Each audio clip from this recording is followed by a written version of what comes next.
ضمانت جان اس قلم مرحا راجپوت قسط نمبر 32۔ کہاں چلی گئی تھی آپ ہمارا دل چرا کر؟ وہ دوستانہ انداز میں جانا سے بات کر رہا تھا۔ جانا کی سانسیں اٹکنے لگی۔ یہ سب اتنی جلدی میں ہوا تھا کہ اسے سوچنے کا موقع ہی نہیں مل رہا تھا۔ البتہ ذریعہ کو معاملہ کھٹکنے لگا تھا۔ بس یونی کے بعد اتنا وقت ہی نہیں ملا۔ اس کا انداز ایسا تھا جیسے وہ اس شخص کو جانتی ہو۔ دوبارہ کب سے رقص شروع کر رہی ہیں؟ اس شخص کی نگاہ ابھی ذریعہ سے نہیں ٹکرائی تھی، لیکن وہ جانا کو عام نظروں سے ہی نہیں دیکھ رہا تھا۔ ذریعہ کیسے نہ سمجھ پاتا؟ میں نے چھوڑ دیا ہے، وہ جان چھڑوانے والے انداز میں بولی۔ کیا تم رقص کرتی ہو؟ ذریعہ نے اچانک پوچھ لیا۔ جانا کی اوپر کی سانسیں اوپر اور نیچے کی سانسیں نیچے ہی رہ گئیں۔ نہیں، فوراً نفی میں گردن ہلی۔ اسے اپنے تاثرات نارمل کرنے چاہے۔ ہاں، میرا مطلب یونیک کے فنکشن میں کیا تھا، انہوں نے وہیں دیکھا ہوگا۔ اس کے چہرے کی ہوائیاں اڑ چکی تھی لیکن ظاہر نہ ہونے دیا۔ مگر آپ تو وہ ابھی بات پوری ہونے سے پہلے ہی کاٹ دی گئی۔ ہاں، میں ہی تھی۔ اب آپ جائیں یہاں سے۔ میرے شوہر کو نہیں پسند کوئی مجھ سے زیادہ بات کرے، وہ سخت لہجے میں بولی۔ تو بیک وقت وہ لڑکا اپنی عزت افزائی پر اسے گولیاں ڈالتا ہوا چلا گیا۔ پیچھے ذریعہ تھوڑا سا منہ کھولے اسے تکنے لگا۔ کچھ زیادہ جلدی نہیں تم میری پسند سے واقف ہو گئی؟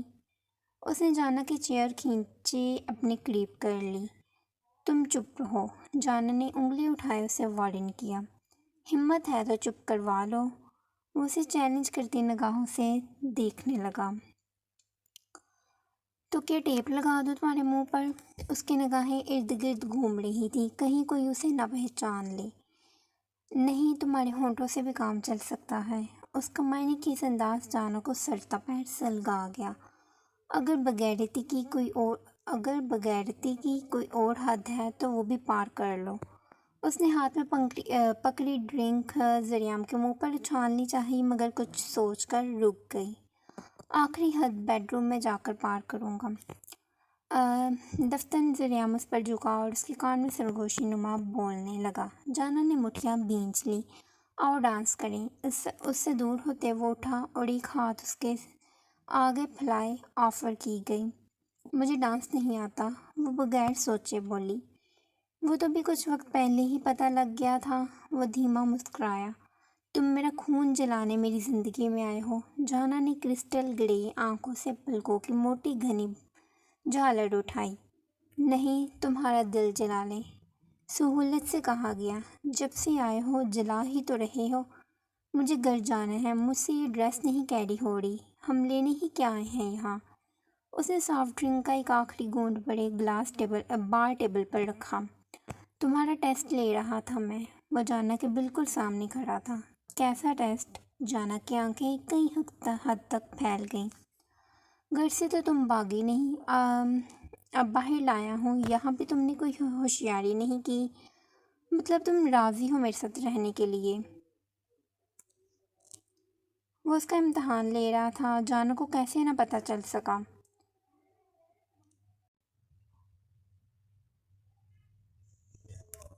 اگر صرف کڈنیپ کیا ہوتا تو بھاگ جاتی، لیکن تم نے تو نکاح کر لیا ہے۔ اب بھاگ کر جاؤں بھی تو کہاں جاؤں؟ میں جانتی ہوں تم مجھے دنیا کے کسی بھی کونے سے ڈھونڈ لاؤ گے۔ 2 منٹ میں اس نے الفاظ سوچے اور 1 منٹ میں کہہ دیا۔ ذریعہ میں ایک بار پھر سے متاثر نظر آیا۔ وہ دبے دبے قدم اٹھاتی چھت پر آ چکی تھی۔ اوپر ایک ہی روم تھا، اسٹور روم، جس کا دروازہ اس وقت تھوڑا سا کھلا تھا۔ علیہ کھلے دروازے سے اندر چلی گئی۔ لائٹ بھی آن تھی۔ کیوں، کیسے، یہ اس نے نہیں سوچا، کیونکہ اس کا دماغ اس وقت وحاج کے باتوں میں اٹکا تھا۔ وحاج جس لڑکی سے محبت کرتا ہے، کیا وہ میں ہوں؟ وہ خود سے بڑبڑاتی ہوئی اندر آ گئی۔ ذہن الجھنوں میں جھرکا تھا۔ کیا سوچے اور کیا نہ سوچے، کچھ سمجھ نہیں آ رہی تھی۔ اگر وہ میں ہوں تو وحاج کو کیوں نہیں پتا؟ کیا وہ کسی اور لڑکی کو اپنی محبت سمجھ بیٹھا ہے، یا پھر میں دھوکے میں ہوں؟ اسے کچھ سمجھ نہیں آ رہی تھی۔ ذہن کشمکش کا شکار تھا۔ کہانی کون سا رخ لے رہی تھی وہ نہیں جانتی تھی۔ ابھی وہ 2 قدم آگے بڑھی ہی تھی کہ عین وقت پیچھے سے دروازہ بند ہو گیا۔ علیہ فوراً پلٹی اور دروازے کے قریب گئی۔ اچانک دروازے کا بند ہو جانا اسے کسی گڑبڑ کا احساس ہوا۔ یہ دروازہ کیسے بند ہو گیا؟ اس نے دروازے کو ہینڈل سے پکڑا اور اپنی طرف کھینچا، لیکن دروازہ نہ کھلا۔ چھوٹی بی بی جی، آپ یہاں؟ وہ جو اسٹور روم کے اندر والے روم سے باہر نکلا تھا، علیہ کو یہاں دیکھ کر تذبذب کا شکار ہوا۔ زرگام، تم یہاں کیا کر رہے ہو؟ اس کے تو خوابوں خیالوں میں بھی نہیں تھا کہ یہاں اس کے علاوہ بھی کوئی ہوگا۔ آپ یہاں کیسے آئیں؟ اس نے بغیر علیہ کو دیکھے پوچھا۔ میں ویٹ مشین لینے آئی تھی، لیکن یہ دروازہ پتہ نہیں کیسے بند ہو گیا۔ اس نے دروازے کو دوبارہ سے اپنی طرف کھینچا، لیکن وہ نہ کھلا۔ ہٹیے، میں دیکھتا ہوں۔ اسٹول کو ایک سائڈ پر رکھے وہ دروازے کے قریب آیا اور پوری قوت سے اپنی طرف کھینچا، مگر بیکار۔ ایسا کیسے ہو سکتا ہے؟ یہ دروازہ بند کیسے ہو گیا؟ زرگام نے دروازے کو ایک دو اور جھٹکے دیے۔ علیہ کو اب کچھ غلط ہونے کا خدشہ لاحق ہوا۔ دوسری طرف وہ کمرے میں آیا تو علیہ کمرے میں نہیں تھی۔ اس کا انتظار کرنے کے بجائے وہ بیڈ پر لیٹا اور آنکھیں موند گیا۔ اس لڑکی نے میرا دماغ خراب کر رکھا ہے۔ علیہ کا عکس اس کی آنکھوں کے سامنے لہرایا تو وحش نے فوراً آنکھیں کھول لے اسے کوسا۔ پتہ نہیں کہاں چلی گئی ہے۔ اس نے دروازے کی سمت دیکھا۔ گہری نیلی آنکھیں اس کا انتظار کر رہی تھیں اور انتظار طویل ہی ہوتا چلا جا رہا تھا۔ 5 منٹ، پھر 10 منٹ اور ایسے ہی 15 منٹ گزر گئے، لیکن وہ کمرے میں نہ آئی۔ وحش پریشان سا ہوا۔ اس سے پہلے کہ وہ اٹھ کر علیہ کی تلاش میں جاتا، بیک وقت اس کی سمت اسے عجیب و غریب آوازیں ٹکرانے لگیں۔ وہ اٹھا اور باہر کو بھاگا۔ آوازیں اوپر سے آ رہی تھیں، شاید اسٹور روم سے۔ اس وقت کیوں جاگ رہی ہو؟ انوشا کے کمرے کی لائٹ آن دیکھے زمان ہولی سے دروازہ کھولے اندر داخل ہوا، جو بیڈ پر کتابوں کے درمیان بیٹھی الجھی ہوئی تھی۔ میرے پیپرز قریب ہیں، تیاری کر رہی ہوں۔ وہ کتاب کے صفحے پلٹ رہی تھی۔ اس کے F S C second years کے پیپر تھے۔ یہ پڑھائی وغیرہ چھوڑو اور اب شادی کی تیاریاں کرو۔ کتابوں میں مگن یہ ننھی سی لڑکی زمان کو بہت عزیز تھی۔ کس کی شادی؟ کتاب سے نگاہیں ہٹائے اس نے سامنے کھڑے زمان کو دیکھا، جو اپنی تمام تر وجاہت سمیت پشت پر بازو باندھ کیا۔ تمہاری اور میری شادی؟ وہ ہلکا سا مسکرایا تو انوشا کا دل عجیب ہی طرز میں دھڑکا۔ میں آپ سے شادی نہیں کروں گی۔ انوشا نے فوراً انکار کر دیا، گویا کہیں وہ اس کی خاموشی کو ہاں ہی نہ سمجھ لیں۔ تو کس سے کرو گی؟ زمان نے ابرو اچکائے تو انوشا نے نگاہیں جھکا لی۔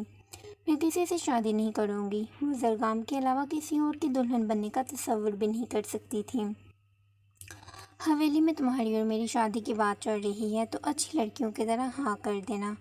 وہ رعب جماتے ہوئے کہہ رہا تھا، جیسے انوشا اس سے ڈر کر ہاں کر دے گی۔ میں کیوں زبردستی ہاں کروں؟ ایک پل اس نے زمان لالا کو دیکھا۔ اس کی چمکتی دمکتی رنگت بھی انوشا کو اپنا سیر نہ کر سکی۔ کیونکہ تم میرے لیے ہی بنی ہو۔ آج نہیں تو کل تمہیں میرے نام سے ہی جڑنا ہے۔ تم 18 کی ہو چکی ہو۔ میں چاہتا ہوں اب تم میری دسترس میں آ جاؤ، تو خود کو مینٹلی اور فزیکلی طور پر تیار رکھو۔ سامنے بیٹھی لڑکی حویلی کے ملازم سے محبت کرتی تھی، مالک سے نہیں۔ پھر وہ کیسی خود کو زمان چودھری کے نام کر لیتی؟ اب تم سو جاؤ، رات کو زیادہ دیر تک جاگنا صحت کے لیے اچھا نہیں ہوتا۔ وہ صرف حکم دے رہا تھا۔ انوشا سامت تھی۔ پھر وہ دروازہ بند کیے کمرے سے چلا گیا۔ وہ بت بنی وہیں بیٹھی رہی۔ ان کی محبت میں زمان چودھری ویلن تھا۔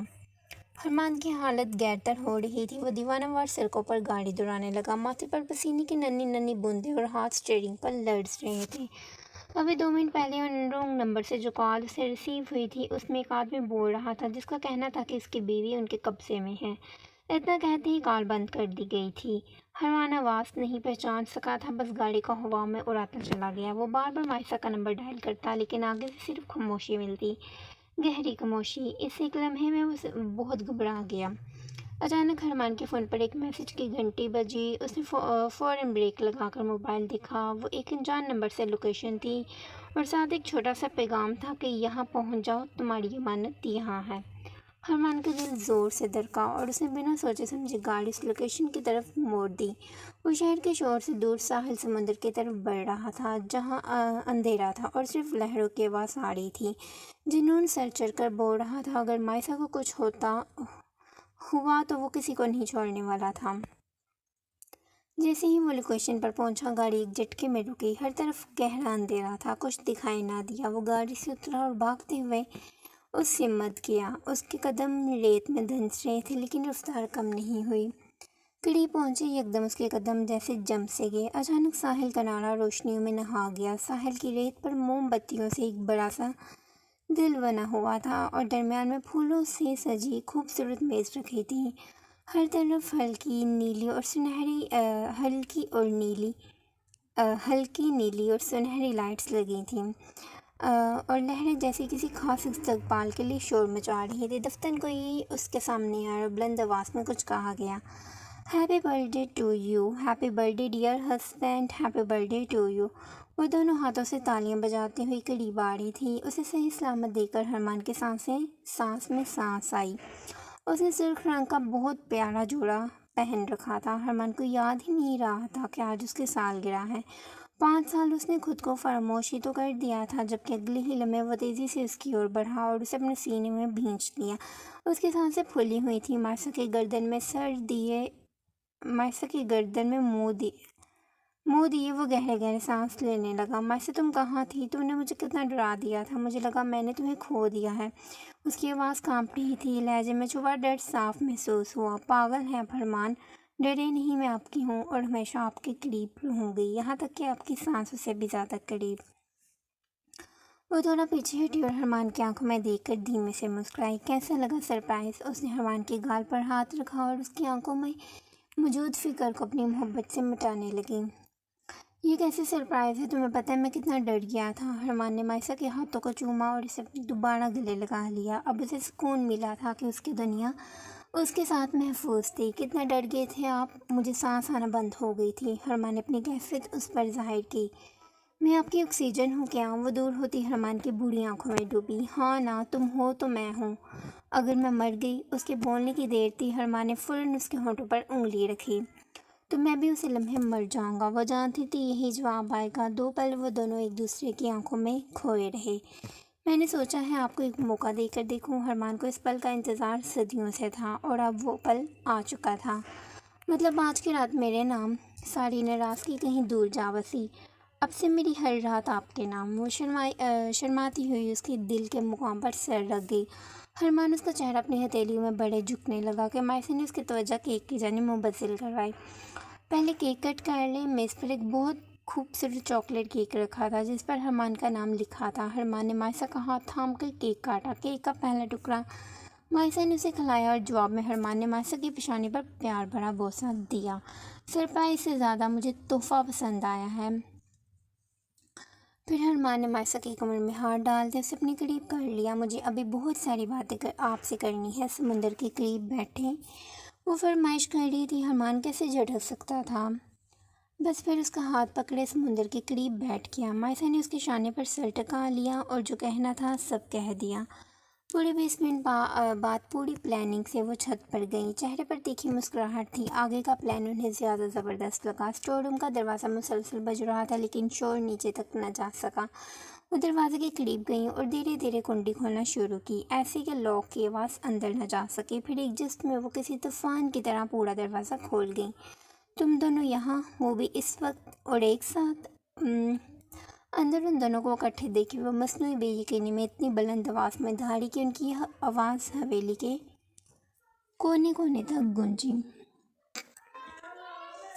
دروازہ کس نے بند کیا؟ جواباً علیحا ان پر برس پڑی۔ تمہیں میں نے سٹول لینے کے لیے بھیجا تھا، لیکن تم اس لڑکی کے ساتھ یہاں کیا کر رہے ہو؟ ان کی آواز اونچی ہوتی چلی گئی۔ علیحا کو ان پر غصہ آنے لگا۔ اس سے پہلے کہ علیحا کسی لاوے کی طرح ان پر پھٹ پڑتی لیکن ضبط کی گونج بڑھتی وہاں سے جانے لگی۔ چچی جان، ایسا کچھ نہیں ہے۔ چھوٹی بی بی جی یہاں کچھ لینے آئی تھی لیکن دروازہ پتہ نہیں کیسے بند ہو گیا۔ زرگام نے صفائی دی۔ حسینہ نے نظر انداز کر دی۔ یکایک اس نے علیحا عجلت میں 2 قدم ہی اٹھائے۔ جب حسینہ نے اسے بازو سے پکڑی، اتنی قوت سے پیچھے کو جھٹکا کہ وہ گرتی گرتی بچی۔ تو کہاں چلی؟ زرگام اسی سرعت سے آگے بڑھا اور علیحا کو بازو سے تھامے سنبھال لیا، ورنہ وہ بہت بری طرح سے گر جاتی۔ یہاں جو تنہائی میں میل ملاپ ہو رہے تھے وہ سب کیا تھا؟ میں نے سوچا نہیں تھا اتنی گری ہوئی لڑکی ہے تو۔ وہ گلا پھاڑ پھاڑ کر چیخ رہی تھی۔ زرگام نے اسے اٹھائے اوپر کرنا چاہا مگر اس دوران اس کا آنچل سر سے پھسلتا وجود سے گرنے لگا۔ منظر ابھی بدلا نہیں تھا کہ لمبے لمبے ڈرگ بڑھتے وہاں چودھری اسٹور روم کے قریب پہنچا۔ اس کے پیچھے یلدرم چودھری بھی تھے جو آوازوں کے تعاقب میں آئے تھے۔ زرگام اور علیحہ کو ایک ساتھ اتنی قریب دیکھ کر وہ ششدر ہی رہ گیا۔ بے حیا لڑکی ابھی تک حویلی کے ملازم سے چپکی ہوئی ہے۔ حسینہ نے جلدی پر پٹرول پھینک دیا۔ زرگام نے فوراً سے علیحہ کو کھڑا کیا۔ بیگ وقت علیحہ نے اپنا دوپٹہ سنبھالا۔ آؤ وہاج، تم بھی دیکھو اپنی بیوی کے کرتوت۔ یہ لڑکی آدھے گھنٹے سے اس لڑکی کے ساتھ اسٹور روم میں تھی۔ حسینہ نے پلٹ کر وہاج کو دیکھا جس کے چہرے کے رنگ اڑ چکے تھے۔ باری باری سب آنے لگے، مہتاب چودھری، نوال بیگم اور انوشے، جو ان دونوں کو حیرت سے دیکھ رہی تھی۔ یہاں کیا ہو رہا تھا؟ یلدرم چودھری کی دل چیرتی آواز سارے میں گونجی۔ وہاج علیحہ کو ہی دیکھ رہا تھا جو یکدم سے گھبرا چکی تھی۔ بابا صاحب میں اسٹول لینے آیا اور چھوٹی بی بی جی یہاں ویٹ مشین لینے آئی تھی، لیکن اچانک سے دروازہ بند ہو گیا۔ ہم نے بہت کوشش کی، یہ کھل ہی نہیں رہا تھا۔ زرگام نے جھٹ سے صفائی دی۔ وہ نہیں چاہتا تھا کہ علیحہ پر جھوٹا الزام لگے۔ دروازہ لاک تو نہیں تھا، میں نے آ کر کھولا تو کھل گیا، اور پھر اندر مجھے اس لڑکی کا گھٹیا کردار دیکھنے کو ملا۔ وہ نہایت مہارت سے جھوٹ بول گئی۔ علیحہ کے حلق میں کچھ اٹکا۔ یہ جھوٹ ہے، دروازہ بند تھا، میں نے بہت کھولا لیکن نہیں کھلا، اور مجھ پر الزام لگانا بند کریں۔ میں یہاں صرف ویٹ مشین لینے آئی تھی، مجھے یمنا نے بھیجا تھا۔ علیحہ نے وہاج کو دیکھے سچ بولا، صرف اس لیے کہ کچھ غلط نہ سمجھے۔ جھوٹ تو تم بول رہی ہو، اس حویلی میں ویٹ مشین نہیں ہے۔ اگر کوئی بہانہ لگانا تھا تو سوچ سمجھ کر لگاتی۔ حسینہ نے پوری تیاری سے پلان بنایا تھا، پھر کامیاب کیسے نہ ہوتی۔ اور ویسے بھی لڑکوں کو پیچھے لگانا تمہاری فطرت ہے نا۔ ماضی میں پتہ نہیں کتنے افیئرز تھے تمہارے۔ تیر نشانے پر پھینکا گیا۔ علیحہ کا دل چھلنی چھلنی ہو گیا۔ میں سچ کہہ رہی ہوں، آپ چاہیں تو یمنا کو بلا کر پوچھ لیں، اس نے مجھے بھیجا تھا۔ علیحہ نے دانت پیسے، اس کی آنکھیں سرخ انگارہ ہونے لگی۔ ماضی میں اس کے لڑکوں کے ساتھ دوستی تھی، اس بات سے حویلی والے واقف تھے۔ انوشے بیٹا، یمنا کو بلا کر لاؤ، ابھی دودھ کا دودھ اور پانی کا پانی ہو جائے گا۔ انوشے چلی گئی، پھر 2 ہی منٹ میں وہ یمنا کے ساتھ اوپر آئی۔ حسینہ نے یمنا کو اپنے پاس بلا لیا۔ تم نے اس لڑکی کو اسٹور روم میں بھیجا تھا؟ سب اس کے جواب کے منتظر تھے۔ زرگام اور علیحہ کو تو سمجھ ہی نہیں آیا تھا کہ ہو کیا رہا ہے۔ نہیں، میری تو اس سے کوئی بات نہیں ہوئی۔ یمنا مکر گئی۔ علیحہ کا منہ ہونکوں کی طرح کھلا رہ گیا۔ یمنا، تم نے مجھے کہا تھا کہ میں تمہیں اوپر اسٹور سے ویٹ مشین لا دوں۔ اپنی کیفیت پر قابو پائے اس نے یمنا کو گھوڑا۔ کس وقت؟ میں نے تمہیں کب کہا؟ میں تو اپنے روم میں تھی۔ میری تو تم سے بات بھی نہیں ہوئی، اور نہ ہی میں نے تمہیں اسٹور روم میں بھیجا۔ وہ انجان بن گئی۔ علیحہ پر آسمان کے آسمان گرتے چلے گئے۔ وہ کوئی اچھا کام کرنے جاتی تھی لیکن کانڈ ہو جاتا تھا۔ یہ اسی کے ساتھ ہی کیوں ہوتا تھا؟ اب کوئی اس پر یقین نہیں کرے گا، سب اسے کریکٹر لیس بولیں گے، اور یہ علیحہ سے برداشت نہیں ہوگا۔